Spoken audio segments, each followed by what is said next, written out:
All right, situation. The line of action of the force P coincides with the axis of the angle, which is at a distance A, equals 29 millimeters from the back of the connected length. So, properties of one angle is given na 100 by 100 by 8 yung dimension. And then the area is 1,770 millimeters squared. Yield stress is 248 and allowable weld shear stress is 93 megapascal. So first question, based on the allowable tensile strength of 0.6 Fy, calculate the maximum capacity of the angle in kilonewton. So by the way, we are referring to this angle, ano? There's a force acting along this line. That's ito yung force na yun. And yung force na yan ay located daw na sa yung A. Okay, na 29 millimeters. Alright? So, from the, ano sabi niya, no? From the back of the connected lens. So, kung titingnan kasi natin yung drawing, angle bar, ito. So, ito yung isa niyang leg. Tapos ito yung isang leg. Okay, kaya kung titingnan mo sa cross-section, parang ganito ang itsura niyan. Ganyan, no? So, ganyan yung itsura. Kaya itong 29 is measured from this side. Alright? So, now, pinapahanap lang ano yung maximum capacity. Basically, ano lang to, no? So, bali ito yung allowable stress. So, for number 1, so, bali yung force ay equal sa allowable stress, which is 0.6 of Fy, times yung area, no? So, in this case, yung area ng angle, no? So, if we would plug in the value, so we have 0.6 Fy, and then the area is 1,770. Okay, so this answer will be in Newton. So divide mo lang na 1,000. And that would give us the answer. So we have 0.6 times 248. Ayan. So divide natin ng 1,000. That gives us 263.38 kilonewtons. Alright, and that would be our answer for number 1. So 263. Next, determine the value of L2 in millimeters using 6 millimeter fillet weld. So ano daw yung value ng length nito? So bali, design naman natin yung weld, no? So alam natin na kapag meron ditong tensile force, itong weld na to will react. So ito kunwari yung reaction nila. Ito yung reaction ng weld sa kaliwa. Ito naman yung reaction ng weld sa kanan. Tawagin natin R2, no? Ngayon ganito. In order for, hindi kasi tayo pwede basta-basta maglagay ng value ng reaction or kumbaga hindi natin pwede sabihin na um, na parehas lang yung length nito, no? Ang idea dito, ang pinakapunto dito is dapat yung length nila should be long enough so that the resultant of these two forces will coincide at the centroid. Bakit? Kasi kung hindi yan magko-coincide, so for example, yung resultant nitong dalawa somewhere dito, so what will happen is that there will be torsional effect.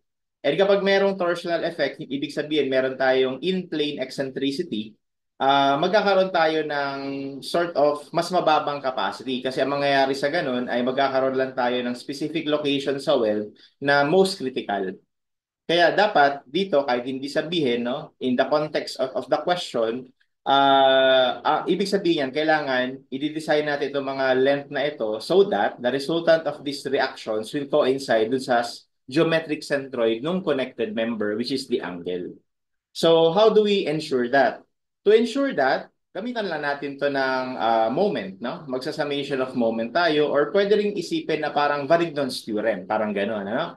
But anyway, if we would take moment, because we are trying to solve for L2, no? So to somehow remove this from the equation, we will take moment about this axis, kung saan located itong R1. So para wala lang siya dun sa moment equation. So pag nag-moment tayo dito, ito yung force natin, resultant force, tapos ito naman yung moment nung weld na nasa right side. Okay? So we will have, for number 2, summation ng moment doon sa point 1 na lang, point 1 is equal to 0. We have Bali yung P, ang moment arm natin, bali ito, no? Which is, that is, ano yan? Ito kasi yung length nito, 100. Kasi yan yung leg eh. Yan, 100 yan, no? Okay, so ibig sabihin, itong kabila will be 100 minus A. Alright, and that is 100 minus 29, that's 71 millimeters. So therefore, our moment arm for the P would be 71. Okay? Equals yung R2. So yung R2 natin, ang moment arm will just be 100. Okay? Now, what is the value of P? Well, for welds, ang value ng P natin is usually, or most of the time, will be the capacity of the member. Kasi kung ano yung capacity ng member, ibig sabihin yun yung kaya niyang dalhin, kaya niyang kargahin. No, yun yung pinakamalaki na pwede niyang kargahin na hindi nasisira itong member na to. So, doon natin kadalasan ibabase or doon natin ibabase yung magiging force acting on the welds, no? Kasi yun yung maximum na P na pwede nitong dalhin. Kasi kung lalagpas pa tayo dyan, let's say lumagpas pa tayo dito, let's say gawin natin 300 kilonewton, ang mangyayari, mauuna itong masira bago pa matransmit sa weld yung force na 300 kilonewton. Kaya parang useless kung gagamit tayo ng force na lagpas doon sa capacity niya. Kaya kung ano yung capacity ng angle bar or ng member connected by the welds, yun na rin yung magiging maximum axial force to be resisted by the welds. No? So in this case, itong P na to, ito na yan. Okay? And we just need to solve for R2. So we have R2 is equal to 263.38 kilonewton times 71 bali divided by 100. And that would give us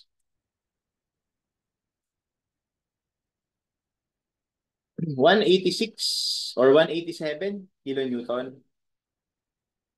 Okay? So yan ngayon yung dapat na reaction ng weld sa right side para masigurado na nandito pa rin sa centroid na to yung location ng resultant force. So anyway, how do we define the length? So di ba from the welds in our previous discussions, ang strength ng weld ay equal sa 0.707 FVW thickness times L. Okay? So itong R na to will be 187. Gawin nating Newton equals 0.707. Yung FVW natin is 93 megapascals. Tapos yung thickness ng weld ay given naman dito, 6 mm times L2. So from here, we can solve for L2. Bali, ito times 1,000 over 0.707 times 93 times 6. And that gives us 474 millimeters.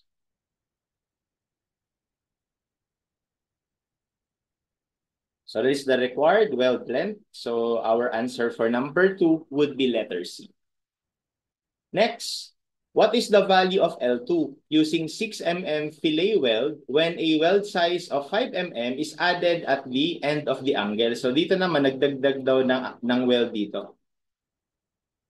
Tapos parang pinapaulit yung pag-design nito, no? So gawin natin ulit. So let's say number 3. So let's say ito yung angle natin.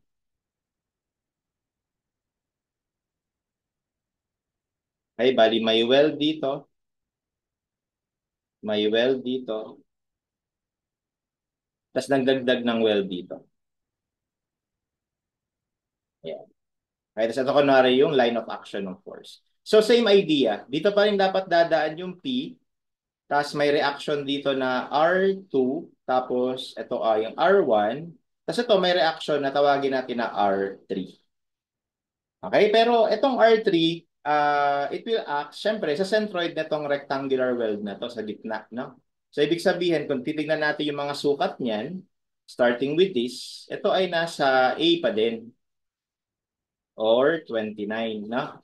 Tapos ito naman, 71. Tapos, kapag dito naman natin tinignan, ito naman, bali, lumalabas, dahil yan ay gitna, this would be 50.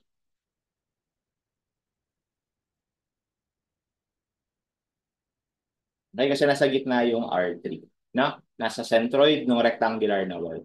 Kasi 100 ulit itong width na to. No? So now, how do we recalculate the length of R2, no? So, ito yung L2. Okay, so para makompute ulit yun, ganun lang ulit. Summation of moment lang ulit tayo dun sa point 1. Okay, so we will have yung P multiplied by 71 would now be equal to R2 times 100 plus R3 times 50. Okay? So, once again, ito pa rin ay 263.38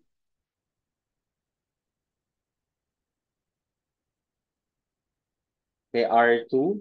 So, ang goal natin dito ulit ay ma-solve si R2. Tapos si R3, dahil si R3, kompleto naman yung values niya eh. Kompleto yung length niya. Alam natin yung length nito is 100. Tapos yung thickness nito is given naman na 5 mm. So actually yung R3 pwede nating ma-solve based on the capacity of the weld, no? So siguro, lagay natin ito sa baba. Okay, so capacity of R3.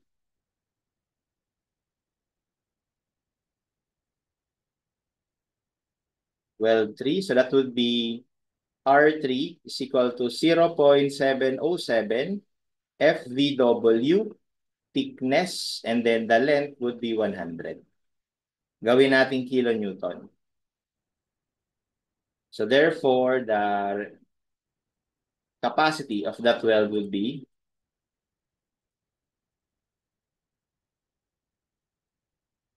32.876 kilonewton. So yung R natin dito is 32 rather.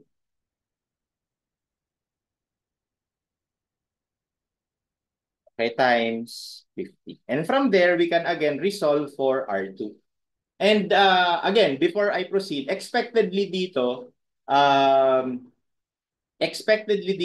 makukuha natin na R2 is mas maliit, no? Bakit? Kasi may katulong na sila dito sa isang side eh. Kumbaga may katulong na sila dyan. So, we are expecting na mas liliit ngayon yung reaction ni R2. So, tingnan natin. So, magiging 263.38 times 71 minus 32.876 times 50 over 100. And that gives us 170.56 kilonewton. Okay, so lumiit siya. Na-compared kanina, 187 yung reaction natin kanina. Ngayon lumiit na. Again, kasi may tumulong na another weld. No? So kumbaga, maganda rin na ganun tayo mag-isip, meron tayong expectation kung ano dapat yung magiging value niya so that just in case meron tayong mistake dun sa pag-compute natin, mag-verify kagad natin kung yung value ba na nakukuha natin is tama. No? Anyway, from there, we can now design our length L2. So again, R2, equate lang natin sa 0.707 FVW thickness times L2. So we have 170.56. Gawin lang nating Newton. Okay, take note, for L2, ang thickness pa rin natin ay 6 pa rin ha. Bali yung 5 para lang yun dun sa isang panibagong weld. No? So times 6 times L2. And from here, we should be able to calculate for the new weld length L2. Which is we are expecting na mas iikli niya.